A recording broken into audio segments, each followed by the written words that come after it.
Assalamualaikum warahmatullahi wabarakatuh. Waalaikumsalam Waalaikumsalam warahmatullahi warahmatullahi wabarakatuh. wabarakatuh. Waalaikumsalam warahmatullahi wabarakatuh, Bapak. Bismillahirrahmanirrahim. Terima kasih kepada Bapak-Bapak Ibu sekalian yang hadir malam ini. Jadi seperti yang saya sampaikan tadi,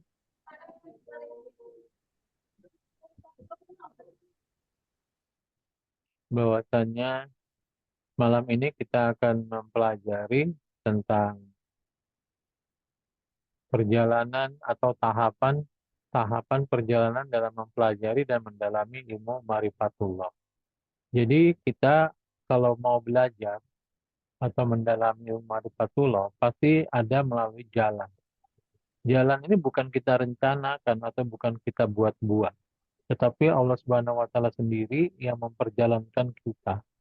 Hanya tinggal kita saja yang mau membaca, mau mengetahui atau tidak. Di mana kita berada dalam perjalanan itu. Ini penting untuk diketahui supaya Bapak tahu apakah keilmuan Bapak sudah benar-benar yang sebenarnya atau belum. Apakah sudah tuntas atau belum. Apakah pencapaian dalam perjalanan Bapak itu sudah tercapai atau belum. Nah, itu yang penting harus diketahui. Jadi apa yang saya sampaikan di kitab Tabrubut halaman 61 kalau edisi 3 ya. Di edisi 2 juga ada, tapi saya lupa halamannya. Kalau di edisi 3 itu halaman 61 atau 62, Bapak bisa lihat. Nah, hanya saja ini dalam pembahasan ini saya tidak pakai lagi. Kenapa? Karena itu dahulu ceritanya saya menulis itu saya menghormati atau memberi penghargaan lah kepada teman yang saya anggap guru, tapi tidak mau dijadikan guru, tapi sebagai teman. Nah, dia bercerita tentang perjalanan dia. Seperti itulah perjalanan yang saya tulis di kitab itu. Jadi waktu itu saya minta ada beberapa hal yang saya minta sebagai penghargaan. Rasa hormat saya sama dia. Yang pertama sanad ilmunya, sanad gurunya. Nah, itu yang saya tulis sebelumnya, tapi sekarang saya hapus karena ternyata bohong. Kemudian yang kedua ya tentang perjalanan yang halaman 61 itu saya tulis. Ternyata setelah saya perhatikan perjalanan itu banyak penyimpangan. Sehingga saya waktu itu beberapa tahun yang lalu mendapat ilham untuk menghapus. Nah, saya kemudian tidak bisa menghapusnya, tapi saya jelaskan di Facebook. Namun saya jelaskan di Facebook, saya juga masih belum apa ya, belum senang hati, belum lega rasanya, rasa masih ada hutang dengan jamaah yang sudah memiliki kitabnya bahwa bisa dikatakan apa yang saya tulis itu salah. Jadi saya merasa berhutang, kemudian saya sampaikan di Facebook revisinya, namun saya kurang kurang pas dan kurang berkenan juga, masih belum lega juga karena tidak berurut-urutan. Jadi masih sulit dipahami. Lalu saya kemudian membuka Zoom dan berjanji untuk menyampaikannya di Zoom. Selain saya menyampaikannya di Zoom, untuk mengganti yang halaman 61 itu, saya juga tulis di kitab Tabrubut edisi khusus, jilid 2. Tapi sayangnya kitab yang ini tidak dijual belikan. Kalau hanya sekedar lihat, sekedar baca bisa. Nah, karena ini tidak dijual belikan lagi, makanya saya sampaikan di Zoom ini. Bapak silakan mencatat, boleh apa yang saya sampaikan ini. Dan gambarnya boleh di-download, tapi jangan disebarluaskan. Karena itu nanti bisa disalahgunakan, karena kitab Tabrubut yang ada sekarang aja sudah berulang kali dibajak. Nah, kalau gambar itu nanti dibajak lagi, habis sudah nggak ada lagi yang tersisa dari kitab Tabrubut itu yang belum dibajak. Ya, semuanya sudah dibajak. Jadi mudah-mudahan sisa-sisa yang belum saya keluarkan itu tidak lagi dibajak. Kenapa? Untuk mempertahankan keaslian. Karena setelah dibajak, orang yang mengaku itu atau murid-muridnya selalu mengatakan itu punya guruku, guruku wali. Guruku wali tidak mungkin dia bisa mau membajak. Pasti keilmuannya seperti itu dan lain sebagainya. Banyak sekali. Ada yang di Jawa terhitung itu ada 3 orang yang ngakunya wali guru. Dan ada fotonya. Jadi dia bersama ulama besar, dia berfoto dan sebagainya. Murid-muridnya jelas percaya kalau dia itu seorang wali dan tidak percaya kalau yang dia punya itu adalah bajakan dari sepunya. Kemudian di Sumatera ada juga, ada berapa orang, kemudian di Medan pertama ya, di Medan satu, terus di mana lagi? Saya lupa. Kalau di Malaysia saya tidak bisa ngitung lagi karena sak buku-bukunya dibajak, bukan gambarnya aja, sak buku-bukunya di Johor. Nah, kemudian kalau di Singapura saya belum dengar, kemudian di Brunei saya juga belum dengar. Jadi belajar dari pengalaman itu, ya saya harapkan yang belum saya upload atau yang ada di kitab Tabrubut edisi khusus itu, saya berharap cuma bapak-bapak dan ibu-ibu saja yang punya. Dan silahkan disimpan, ya, karena itu sangat berarti sekali di dalam pembahasan keilmuan. Jadi bapak-bapak saya anggap sudah mendownload gambar itu. Bapak kalau mengikuti Zoom dari awal pasti akan tahu arah dari gambar itu. Bapak bisa lihat di mana di gambar itu kita urutkan perjalanan ini ada 2 jalan. Yang pertama dari bawah ke atas, yang pertama itu menerima ya hidayah atau anugerah, kemudian diakhiri dengan mengalami jatul haq. Itu yang dari bawah ke atas. Nah, ini yang terjadi oleh orang-orang yang pada akhirnya disebut aribila. Aribila itu perjalanannya seperti ini. Nah, nanti ada yang kedua, yaitu perjalanan dari atas ke bawah, yaitu dimulai dari Zatul Haq ini, kemudian ke bawah.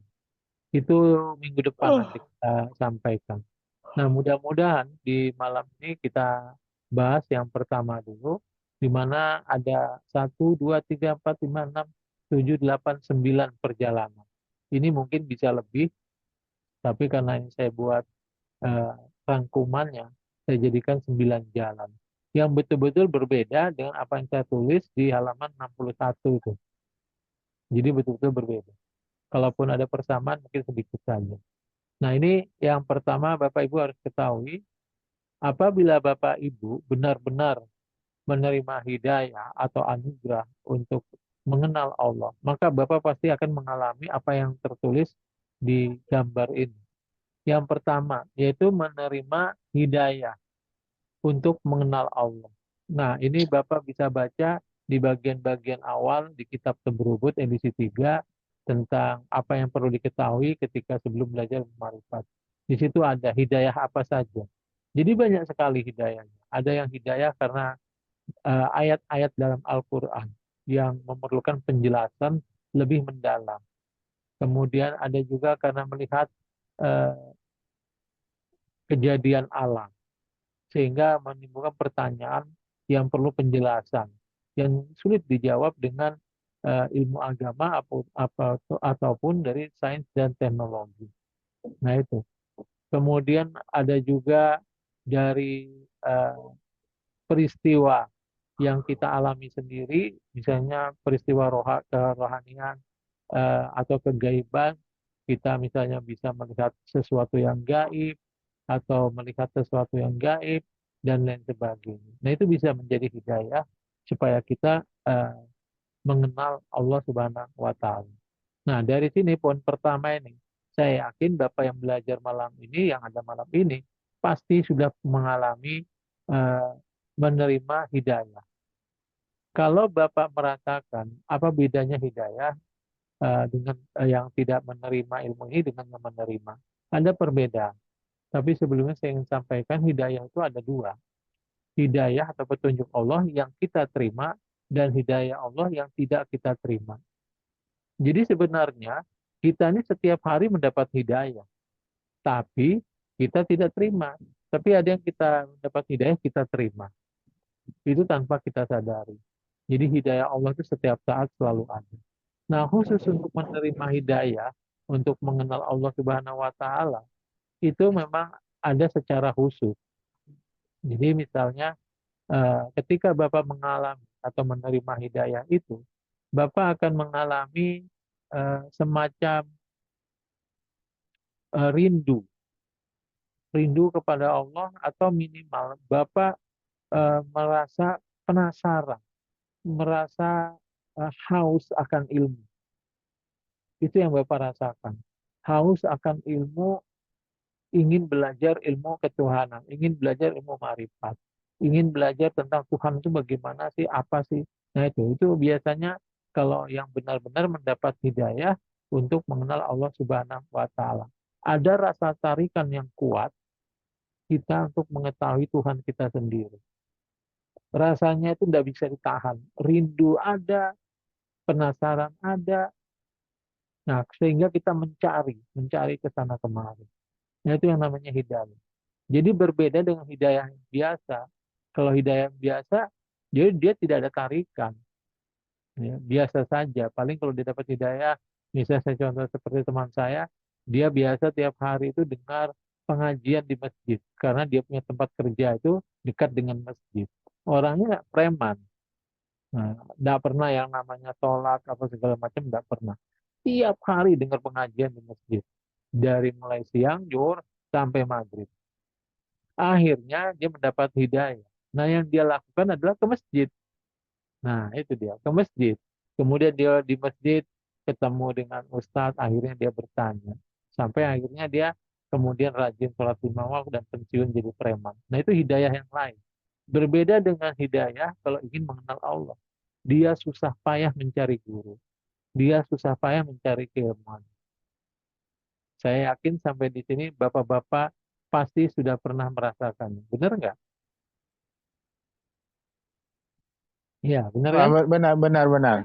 Nah, itu dia. Jadi Benar. bapak, Pesan jadi bapak aku bisa mencari rasakan. ya, Bang. Nah, itu dia.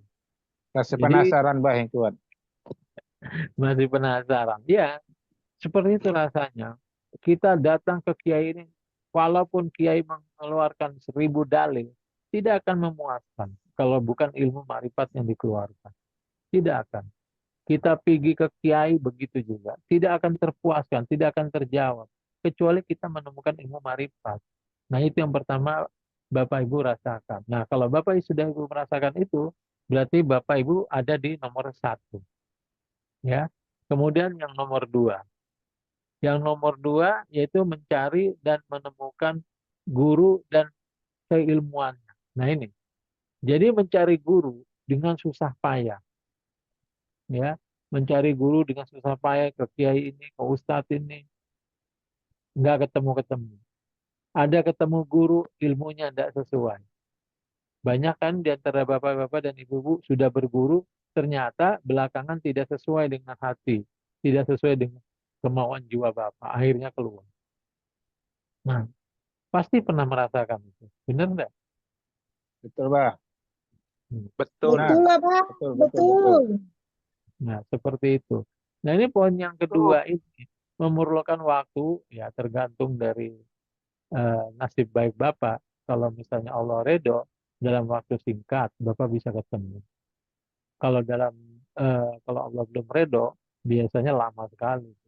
Dan bagi Bapak yang memang benar-benar Allah anugerahi ilmu ini, maka Allah akan mempermudah. Jadi tidak sulit kita mencari gurunya. Saya sendiri mulai mencari guru itu ketika saya sudah tidak bisa lagi menerjemahkan ilham-ilham yang saya terima. Saya tidak bisa lagi. Ini ilham ini maksudnya apa? Nah itu saya bingung. Sehingga saya perlu guru. Kemudian saya mencari orang dan waktu itu saya bersumpah karena waktu itu saya sholat 40 malam, sholat tahajud 12 rakaat, 40 malam berturut-turut agar saya diberi petunjuk seorang guru. Tidak ada jawaban dalam 40 hari kecuali malam terakhir. Malam terakhir itu saya bersumpah berkata seperti ini. Ya Allah, kalau apa yang terjadi pada saya ini saya nggak tahu. Jika memang kau redho, ilmu ini memang baik bagi saya, temukan saya pada guru. Nah, namun saya tidak akan mau berguru pada manusia karena manusia itu bohong, tempatnya bohong. Nah, saya hanya mau Allah sendiri yang menuntun saya, yang membimbing saya, yang menjadi guru saya. Kecuali engkau menunjukkan manusia sebagai guru saya. Jadi Allah sendiri yang menunjukkan kalau memang guru itu manusia, tunjukkan pada saya. Bukan saya mencari. Nah itu sholat tahajud yang ke-40, yang terakhir. Saya berkata seperti itu. Karena saya tidak tahan pada waktu itu, tidak ada jawaban. Jadi saya agak sedikit putus asa, akhirnya saya berkata seperti itu.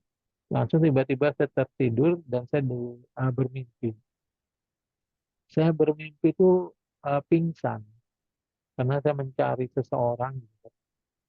Ada seseorang yang saya ikuti jauh sekali, bajunya putih. Tapi karena saya nggak mungkin lah dapat ini. Saya kecapean, saya pingsan. Nah ketika pingsan itu datang teman saya, kebetulan tetangga saya. Yang saya tahu dia sudah belajar ilmu marifat sudah lama. Tapi umurnya masih lebih muda dari saya. Sekitar 10 tahun lebih muda dari saya. Tetangga saya sendiri. Ketika saya pingsan itu, dia mengangkat saya, dia menyadarkan saya. Nah, kemudian saya terbangun. Waduh, mimpi apa ini? Berarti mimpi ini petunjuk saya harus mendatangi teman saya. Akhirnya saya datangi paginya teman saya itu, tangga saya itu. Saya ceritakanlah cerita apa yang saya alami. Jadi teman saya ini komentar gini, tuh, selama ini pernah belajar di mana? Dia manggil saya Mamang. Mang, selama ini belajar di mana? Belajar apa? Loh, ini ilmu yang Mamang ceritakan ini bukan sembarangan. Nih, harus punya guru khusus ini, nggak bisa. Enggak. Nih, dia bilang siapa yang tahu ilmu ini? Saya mau belajar sama dia. Nah, saya kasih tahu bahwa saya tadi mau mimpi kamu, makanya saya datang ke sini nemuin kamu. Pasti kamu tahu gurunya siapa. Lalu dia ngomong, ada, saya punya teman. Dia sekarang buka pengajian tasawuf. Dengar kata saat tasawuf, waktu itu saya langsung keder. Wah, karena selama ini saya selalu bertemu dengan orang-orang gila yang katanya gila karena belajar tasawuf. Nah itu, termasuk tetangga saya sendiri, termasuk sepupu saya. Jadi agak trauma saya baru mendengarnya saja. Saya bilang, nggak ada kayak yang selain ilmu itu. Nggak ada, dia bilang, memang ini ilmunya.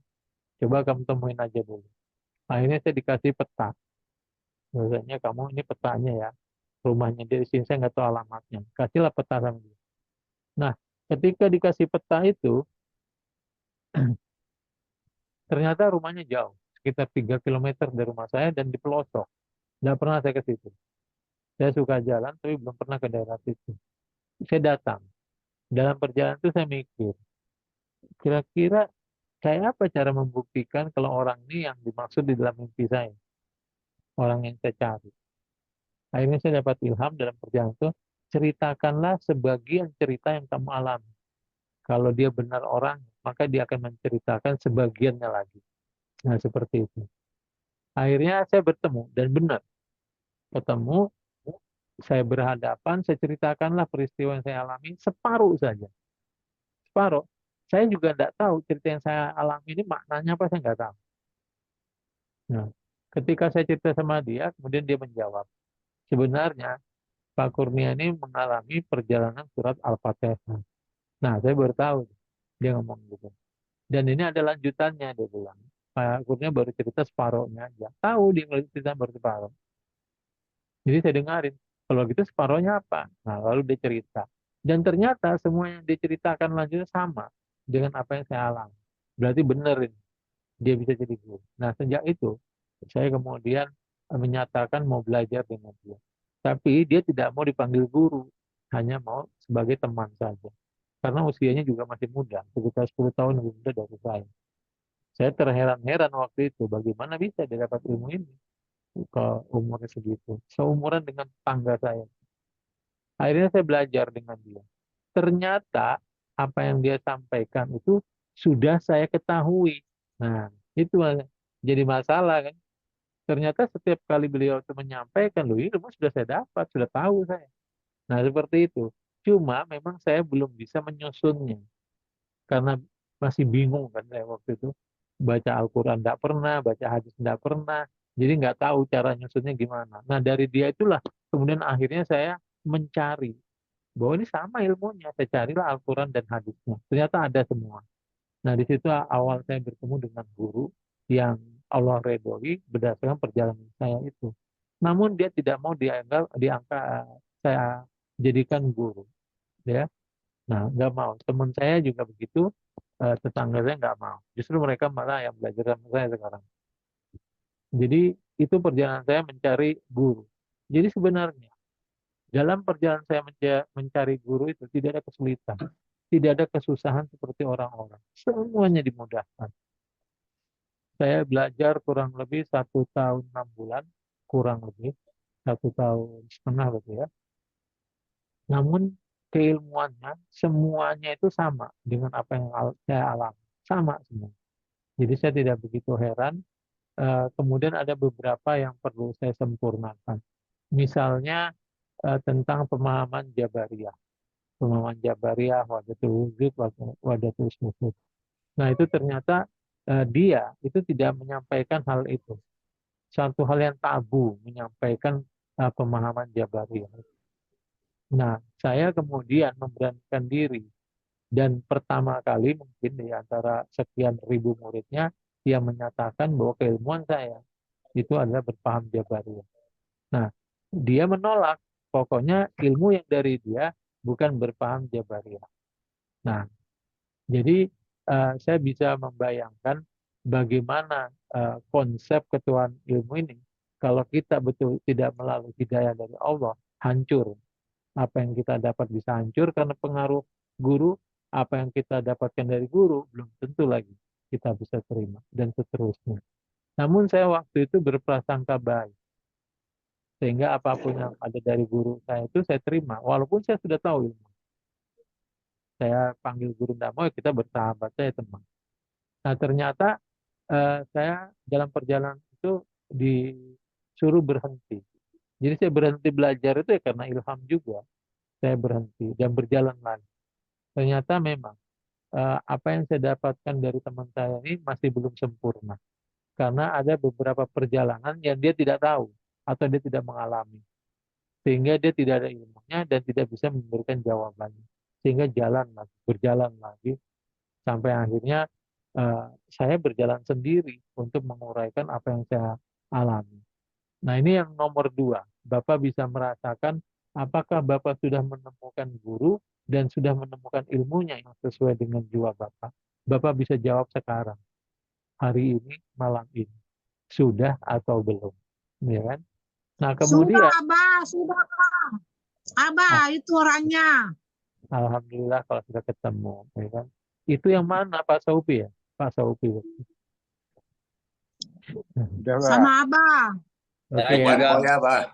Abah. Ya, terima kasih Abah. Oke ya.